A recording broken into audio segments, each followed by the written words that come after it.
The 2026 World Cup round of 32 represents the first real point of no return. Here in Monterrey, Mexico, the group stage safety net is completely gone. On one side is the Netherlands.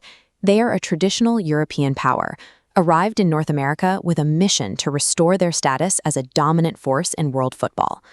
Opposite them is Morocco.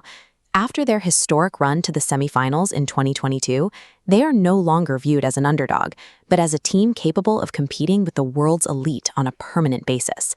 The man primarily responsible for this new towering expectation is Mohamed Wathbi.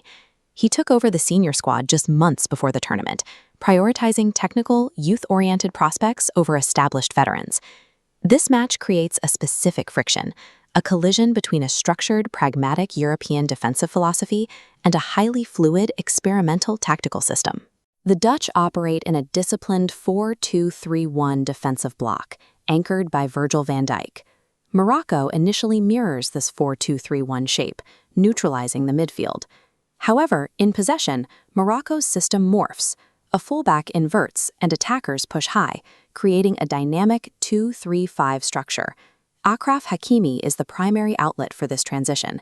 Operating as an attacking wingback, his pace and energy allow him to provide constant width and create overloads in the final third. This 2-3-5 shape forces the four Dutch defenders into a difficult choice.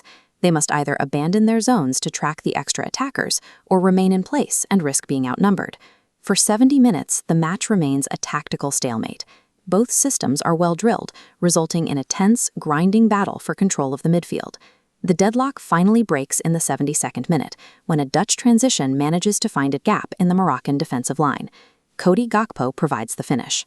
The goal carries significant emotional weight, as he plays just days after confirming the loss of his unborn child.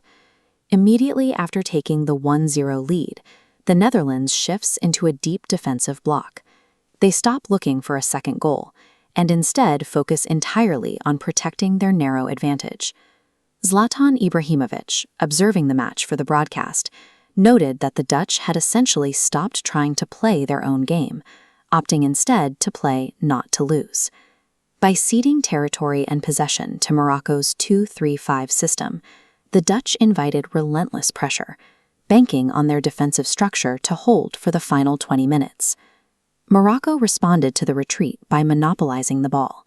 This heat map shows their total control of the Dutch half, with possession constantly circulating around the edge of the penalty area. That pressure eventually became unsustainable for the Dutch defense. In the 91st minute, the Moroccan persistence finally yielded a result. Issa Diop rose to meet a cross from Chensdeen Telby, heading home his first international goal to tie the match at 1-1 and force extra time. The match transitioned into a physical battle of attrition. Over the next 30 minutes, Morocco maintained 68% of the possession, keeping the Dutch pinned back despite the mounting fatigue. The game became increasingly fractious. Players like Ismael Saibari and Jan-Paul van Hecke continued to play despite suffering cuts and requiring bandages, illustrating the physical cost of the stalemate. Morocco's continuous tactical pressure failed to produce a winning goal in open play, but it succeeded in exhausting the Dutch and dragging the contest into a penalty shootout. In a penalty shootout, tactical diagrams are set aside. The focus shifts to individual execution and the intuition of the goalkeepers under extreme pressure. Morocco faced a disastrous start when their first taker, Neil El Ainaoui, struck the crossbar, handing an immediate advantage to the Netherlands. However, the Dutch were unable to capitalize. Quinten Timber missed wide, and Justin Kluivert sent his effort off the post, leaving the shootout level. The tension peaked when Moroccan captain Achraf Hakimi also hit the woodwork. Both teams were struggling to find the composure needed to end the match.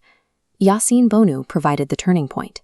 He correctly anticipated Sensio Somerville's fourth penalty, making a one-handed save to give Morocco the chance to win. Ismael Saibari stepped forward for the final kick.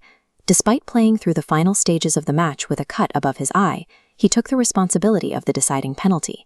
Saibari sent the keeper the wrong way, slotting the ball into the corner to secure a 3-2 victory in the shootout. The stadium erupted as Morocco secured their place in the next round. The victory validated their ability to sustain pressure against high-level European opposition. With the Dutch eliminated, Morocco now prepares to face the host nation, Canada, in the round of 16.